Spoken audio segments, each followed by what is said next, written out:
पिछली 2 वीडियोज़ में एमएचएन की हम लोगों ने पढ़ा था क्या होता है डिप्रेशन, क्या होता है मेनिया। अब हम पढ़ रहे हैं बाइपोलर मूड डिसऑर्डर, जिसका दूसरा नाम है मेनिक डिप्रेसिव डिसऑर्डर। अब इसको ऐसा क्यों उसका नाम है, क्योंकि इसमें मेनिया प्लस डिप्रेशन दोनों होते हैं।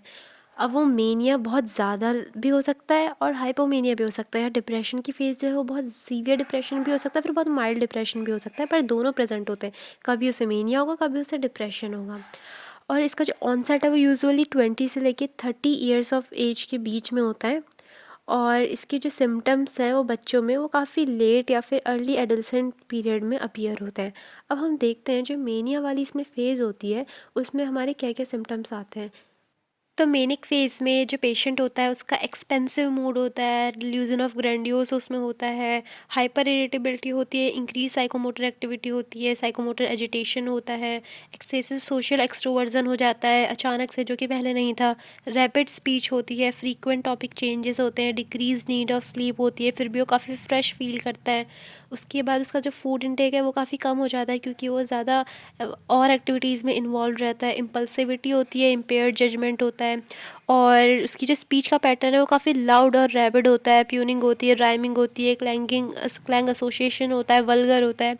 वेट लॉस हो जाता है क्योंकि वो फूड इनटेक नहीं कर रहा, और डिस्ट्रैक्टेड रहता है पेशेंट, हाइपर एक्टिविटी होती है, फ्लाइट ऑफ आइडियाज़ होते हैं। वहीं पे जो डिप्रेशन होता है उसमें जस्ट उल्टा होता है, पेशेंट की सेल्फ एस्टीम बहुत ज़्यादा लो हो जाती है, पेशेंट होपलेसनेस फील करता है, हेल्पलेसनेस फील करता है, अपैथी फील करता है, एनेडोनिया फील करता है, डिफ़िकल्टी होती है उसको कंसंट्रेशन में, थिंकिंग डिस्टॉर्टेड हो जाती है, साइकोमोटर रिटार्डेशन होता है, सुसाइडल आइडियलेशन होता है, मूड जो होता है डिस्फोरिक होता है, डिप्रेसिव होता है, इंटरेस्ट हर चीज़ में गायब हो जाता है जिसे कहते हैं एनेडोनिया, नेगेटिव व्यूज़ होता है हर चीज़ को लेके, फटीग होता है, एपेटाइट बहुत ज़्यादा कम हो जाती है, वेट गेन नहीं होता है इसमें, मतलब वेट लॉस होता है, बहुत कम केसेस में वेट गेन होता है, कॉन्स्टिपेशन होता है। क्योंकि हमें कॉन्स्टिपेशन क्यों है, क्योंकि जो एंटी डिप्रेसेंट ड्रग्स होती है उसका ये साइड इफेक्ट है कॉन्स्टिपेशन होना। इंसोम्निया होता है, लिबिडो होता है, सेक्सुअल अर्ज जो है वो डाउन हो जाती है, सुसाइडल प्री ऑक्यूपेशंस होते हैं, और कभी कभार साइकोमोटर एजिटेशन भी होता है, पर मेनली इसमें साइकोमोटर रिटार्डेशन होता है। कॉजेज़ हमारे पास बाइपोलर डिसऑर्डर की बहुत ज़्यादा प्रिसाइज नहीं है, अननोन ही है कॉजेज़, और मोस्टली ये जेनेटिक प्रीडिस्पोजिशन की वजह से होता है, बायोकेमिकल ऑल्ट्रेशन की वजह से होता है, और काफ़ी सारे लाइफ के स्ट्रेसफुल इवेंट्स जो है वो डिप्रेशन या फिर मेनिया को ट्रिगर कर सकते हैं, जिसकी वजह से हमें बाइपोलर डिसऑर्डर हो सकता है। अब हम देखते हैं डायग्नोसिस क्या होती है। तो डायग्नोसिस हमारी बनेगी साइन एंड सिम्टम्स और ICD-10 क्राइटेरिया के बेसिस पे। ट्रीटमेंट में हमारे पास है मूड स्टेबलाइजर जैसे कि लिथियम, वाल्पोरिक एसिड, कार्बामेजेपिन्स, एंटी डिप्रेसेंट्स हैं, एंटी साइकोटिक्स हैं। एंटी साइकोटिक्स तब देंगे जब साइकोटिक डिप्रेशन होगा या साइकोसिस हमें देखने को मिल रहा है, नहीं तो एंटी डिप्रेसेंट से डिप्रेशन ट्रीट हो सकता है। और लिथियम से हमारा मूड स्टेबलाइजर है वो तो मूड स्टेबलाइज हो सकता है मेनिया में। फिर है कोर्स एंड प्रोग्नोसिस में हमारा जो मेनिया है वो 3 से लेकर 4 मंथ तक चलता है, उसकी ड्यूरेशन ये होती है, और जो डिप्रेशन है उसकी 4 to 9 मंथ होती है। अब हम देखते हैं परसिस्टेंट मूड डिसऑर्डर। इनमें आते हैं हमारे मेनली 4 मूड डिसऑर्डर, जिसमें है cyclothymia, डिस्थाइमिया, other persistent mood disorders और परसिस्टेंट मूड डिसऑर्डर अनस्पेसिफाइड। तो हम देखते हैं साइक्लोथाइमिया क्या होता है। साइक्लोथाइमिया एक ऐसा डिसऑर्डर है जो कि हम कह सकते हैं जैसे मेनिया का बच्चा था हमारे पास हाइपोमेनिया, वैसे ही बाइपोलर का बच्चा है साइक्लोथाइमिया, क्योंकि इसे मेनिया और डिप्रेशन दोनों होगा, पर दोनों एकदम माइल्ड होगा। जो मेनिया है वो हमारे पास हाइपोमेनिया होगा, और जो डिप्रेशन है वो हमारे पास एकदम माइल्ड डिप्रेशन होगा, यानी कि हाइपोमेनिया और माइल्ड डिप्रेशन का कॉम्बिनेशन इसमें हमें दिखता है। अब ये जो डिसऑर्डर है इसकी ईटियोलॉजी क्या है, वही फैमिली में अगर किसी को है तो वो हो सकता है पेशेंट को, अगर उसकी फैमिली में किसी और को भी है, या फिर जेनेटिक प्रीडिस्पोजिशंस, या फिर अगर आइडेंटिकल ट्विंस हैं, या ऑलरेडी वो सब्सटेंस अब्यूज़ डिसऑर्डर में उसका ऑलरेडी माइंड इंडल्ज है, या फिर हाँ ये सब हो गए। अब हम देखते हैं इसकी क्लिनिकल फीचर क्या है। तो जो हाइपोमेनिक उसकी फेज़ आती है उसमें उसको इंसोम्निया होता है, हाइपर एक्टिविटी होती है, फिजिकल रेस्टलेसनेस होती है, इरिटेबिलिटी होती है, एग्रेसिवनेस होती है, ग्रैंडियोसिटी होती है, सेल्फ एस्टीम इन्फ्लेटेड होती है, इंक्रीज प्रोडक्टिविटी होती है, काम में। पता है बहुत सारे बड़े बड़े ऐसे आर्टिस्ट हैं, मतलब म्यूजिशियंस और जो भी पेंटर्स हैं, इन्होंने किसी किसी को हाइपोमेनिया होता है इनमें से, और उस टाइम इनकी प्रोडक्टिविटी बहुत इंक्रीज़ हो जाती है, तो उस टाइम इन्होंने अपनी हाइपोमेनिक फेज़ में ऐसे ऐसे बड़े आर्ट पीस बनाए हैं, ऐसे म्यूज़िक्स बनाए जो काफ़ी ज़्यादा हिट और वायरल गए। मतलब हाइपोमेनिया तुम्हें बहुत ज़्यादा प्रोडक्टिव बना देता है, पर स्टिल ये एक डिसऑर्डर है, तो ये एक अच्छी बात नहीं है। उसके बाद हमारे पास डिप्रेसिव फेज़ में क्या आता है, इंसोम्निया होता है, या फिर हाइपरसोम्निया भी हो सकता है, फीलिंग ऑफ इनएडिक्वेसी होती है, डिक्रीज प्रोडक्टिविटी होती है, सोशल विड्रॉल होता है, लॉस ऑफ लिबिडो होता है, एनिडोनिया होता है, लिथार्जी होती है, सुसाइडल आइडलेशन होते हैं। डायग्नोसिस हमारे पास अगेन ICD-10 क्राइटेरिया के बेसिस पे बन जाएगा। और एक और हम डायग्नोसिस ये कर सकते हैं कि जो फिजिकल और साइकेट्रिक डिसऑर्डर है, कहीं वो तो मिमिक नहीं कर रहे साइक्लोथाइमिया को, मतलब एक्चुअली इसको साइक्लोथाइमिया है नहीं, पर कुछ ऐसे फिजिकल या फिर साइकेट्रिक डिसऑर्डर हो सकते हैं बंदे को, जैसे कि एपिलेप्सी है या फिर एंडोक्राइन डिसऑर्डर्स हैं, जो कि ऐसा दिखा रहे हैं कि उसको हाइपोमेलिया और माइल्ड डिप्रेशन हो रहा है, पर एक्चुअल में उसको साइक्लोथाइमिया होता नहीं है। तो हमें ये रूल आउट करना है, डिफरेंशिएशन रूल आउट करना है। अब हमारे पास ट्रीटमेंट मोडालिटीज़ में सेम लिथियम कार्बामेज़ेपिन वालपोरिक एसिड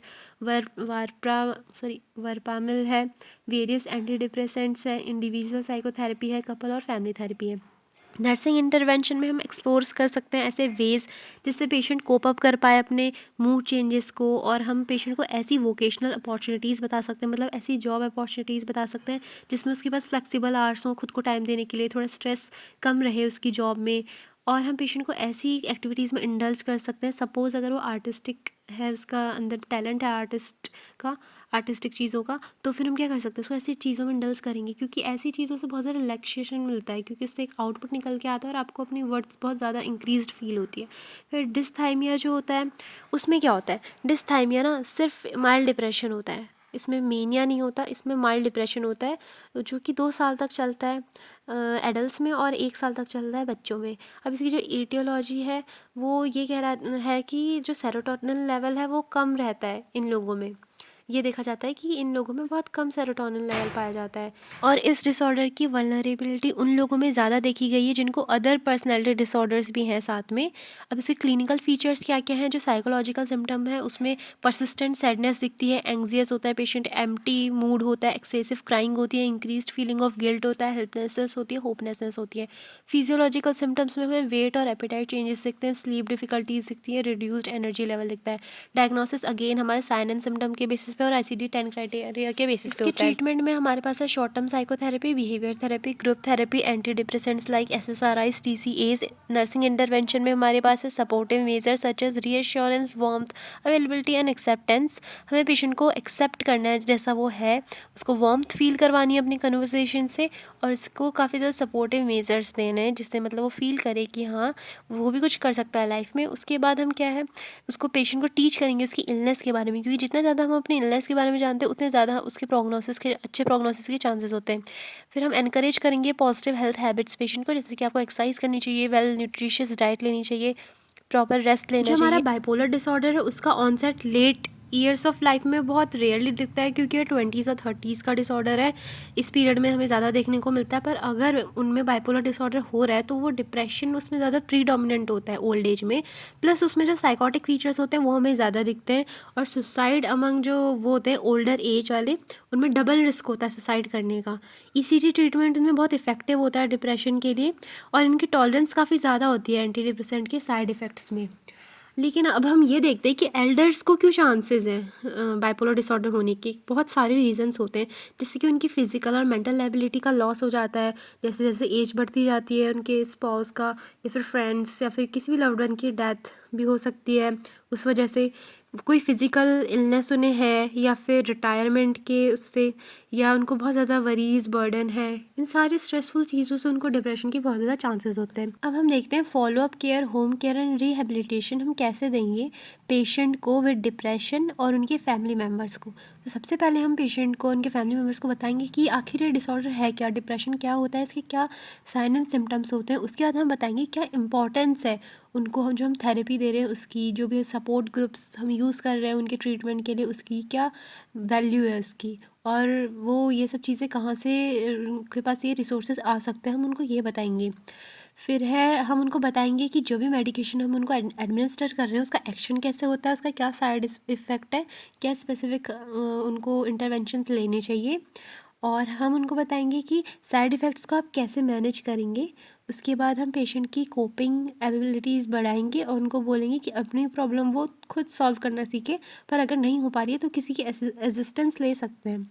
उसके बाद हम उनको बोलेंगे कि अपना एक न्यूट्रिशियस डाइट का पैटर्न मेंटेन करें, बहुत ज़्यादा रफेज और अच्छा फ्लूइड इनटेक लें, क्योंकि जो एंटी डिप्रेसेंट्स होती है वो कॉन्स्टिपेशन कॉज करती है, तो पेशेंट को ये दिक्कत आ सकती है। तो उनको अपना अच्छा बाउल रेजिमेन बना के रखना है। उसके बाद उनको अवॉइड करनी है ऐसी चीज़ें जो कि हेल्थ के लिए अच्छी नहीं होती, जैसे कि बहुत ज़्यादा अल्कोहल, स्मोकिंग, अब्यूज़, ये सब करना, और जंक फूड खाना, एक्सरसाइज नहीं करना, ऐसी चीज़ें उनको अवॉइड करनी है। और अगर उनको ऐसे कुछ सुसाइडल थॉट्स आते हैं तो उनके लिए बहुत सारे हेल्पलाइन नंबर अवेलेबल है जिस पे वो डायरेक्ट कांटेक्ट कर सकते हैं। अब जो मेनिया वाले पेशेंट होते हैं उनको एज ए नर्सिंग ऑफिसर आप क्या हेल्थ एजुकेशन देंगे? तो पहले तो वही सेम चीज़ है कि हमें उन्हें बताना है कि मेनिया होता क्या है, क्यों हुआ है ये, क्या चीज़ें इसमें हमें पता चलती हैं, क्या साइन एंड सिम्टम्स आते हैं, ये सब हमें पेशेंट को बताना है, उनके फैमिली मेम्बर को बताना है। फिर उन्हें बताना है जो हम उनको मेडिकेशन देंगे उनको कैसे लेना है, और हमें पेशेंट को ये बताना है कि जो भी ड्रग ट्रीटमेंट हम उन्हें दे रहे हैं उसके क्या साइड इफ़ेक्ट्स हैं, और जो हम लिथियम दे रहे हैं इसकी टॉक्सिसिटी बहुत ज़्यादा हार्मफुल होती है।